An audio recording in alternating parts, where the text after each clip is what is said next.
ولي الله لا يهويه دار ويكره ويكون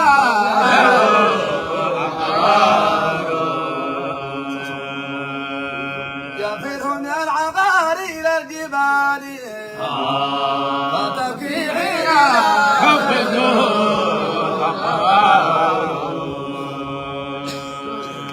إخوانا صبورا في قيام الليل جدا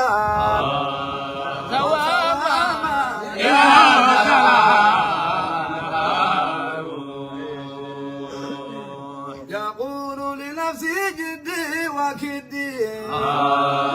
وما في خدمة الرحمن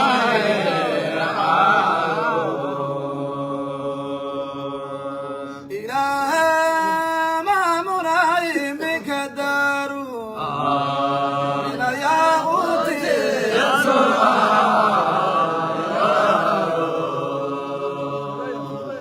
ولا جنات عن يا إلهي ولا شجر